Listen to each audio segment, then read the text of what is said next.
we don't know who the next quarterback for the Rams is going to be after Matthew Stafford. Maybe it'll be Stetson Bennett. That door hasn't been completely barricaded shut. It's possible. Maybe they'll find someone else. Who knows?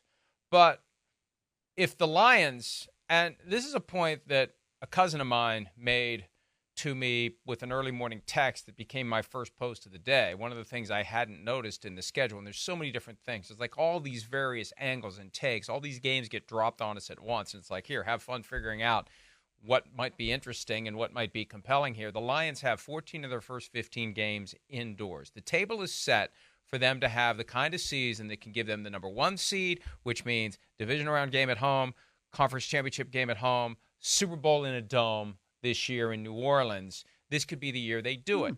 If the Lions pull it off, and if, let's say, the Lions win 2 with Jared Goff, I mean, at some point, if the Rams are kind of lost in the wilderness post-Matthew Stafford, you just have to wonder if Sean McVay will allow himself to even entertain the possibility of, maybe there would have been a way to get through to this guy and get him to improve and get him to be better and get him to do things the way I need. And as Chris made the point the other day, by the time they were preparing to unload Goff onto the Lions and attach a first-round pick to him to get the Lions to take him, they had benched him for John Wolford. Who?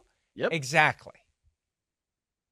Yeah, exactly. Well, I mean, that's part of it. I think the relationship had soured to a point, and McVay has talked about this, and so has Jared Goff, that it probably was not salvageable, right? And McVay has talked about, getting more experience and being a better manager of those kinds of situations. So that's where, we can talk about things in hindsight and la. I mean, you just put a pretty big if out there if Goff wins too. I mean, let's get to 1 first, man. Let's make it to a Super Bowl, right? That's a pretty big if there. So I don't know. I think once you win one and once you are in effect proven right by doing that, like, it's hard to really be like, oh man, what if, like the relationship at that point was not at a point where it was salvageable. There's a compelling conversation to be had with Brad Holmes, who went from being the director of college scouting with the Rams to the Lions and did this deal. And look, this was an inside job between Les Snead and Brad Holmes. And I'm not saying that in a pejorative way, because there were other teams that would have been in on Matthew Stafford. There were other teams that wanted him. 49ers would have been in on him. The Commanders, who the next year decided to call every single team, just as a matter of principle, we're calling every team in the league, including the Kansas City Chiefs, to see if they will trade their starting quarterback. Just so, and they got dragged for that. It's like, folks, you got to understand the context here. They got shut out of the Matthew Stafford party. Well, don't feel bad, Commanders. Everybody did, because the Rams needed a way to get rid of Jared Goff. They couldn't just do the Brock Osweiler thing. Remember that trade where the Texans attached a second-round pick to Brock Osweiler to send him to the Browns? And when that first happened, it was like, the Browns gave up a second-round pick for Brock Osweiler? Have they really lost their minds? Oh, no, wait. They're getting a second-round pick to take Brock Osweiler. Like, the Rams didn't want to do that. The Rams tried to hide from Stan Kroenke as best they could how massively they had bungled the Jared Goff situation. But this is one of those that would take like a really long Tucker Carlson 2+ hour podcast interview. And yes, welcome to my world from yesterday. This would take a really long interview and maybe some of the bourbon I no longer drink. So, Brad, come to West Virginia. Let's hang out. And maybe after a couple of hours, we'll find out. Because it's one of two things.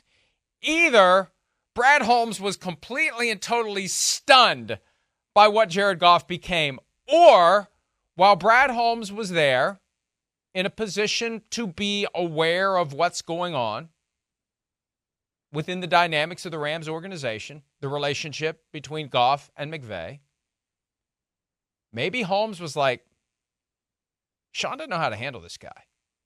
Sean doesn't know how to push his buttons. Sean doesn't know what makes him tick. Sean's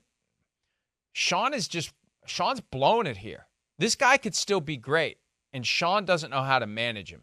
And you know what? If I get one of these jobs, if I can get him and I work with the coach and get the coach to understand what makes Jared Goff tick, there's still a way to coax great quarterback play out of him. It's one or the other. It's not, well, maybe. It's one or the other. Brad Holmes, after being there, there's no projection to be made. He was there. It's either we're just going to take Jared Goff and see what the hell happens, and I expect nothing, or Sean blew it with this guy, and I know how to get more out of him. You're not wrong there. And that's one of the things that I have been fascinated by, throughout this whole dynamic, because like I said, if you're the director of college scouting, that means you are on the front lines of, okay, this is what this guy is supposed to project out to, as the Rams were drafting in 2016. Once they went up to number 1 overall, they had a clear target in mind. It was not a matter of, it could be Jared Goff. It could be Carson Wentz, despite how everybody was trying to sell it like that. You don't make that move up to number 1 overall, especially going from 15 to 1 without a clear picture of what it is and who it is that you want at number 1 overall. So yeah, I think that you make a pretty good point there. I do.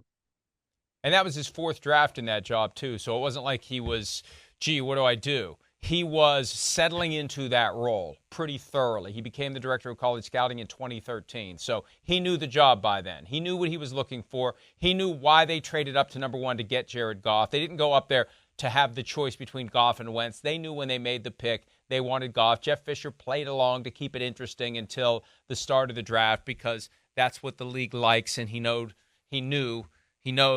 although it doesn't matter now, but he knew at the time how to keep himself in the good graces of 345 Park Avenue, so he played that game. But they wanted Goff, and yes, Holmes had that. Holmes predated Sean McVay, and you just have to wonder, as Holmes saw it all unfold, is Sean handling this guy the right way?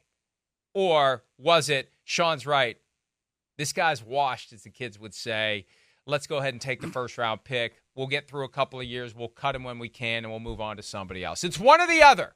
There's not a lot of gray. I know in this day and age there's plenty of gray that gets ignored, and we're all in our camps. This one is one of those that's binary. Either Holmes knew Sean's right, or Holmes thought Sean's wrong. Either way, Goff's turned into a pretty good player. Hi, it's Mike Florio. Thanks for watching PFT on YouTube. Hit subscribe for the latest news and analysis from Pro Football Talk.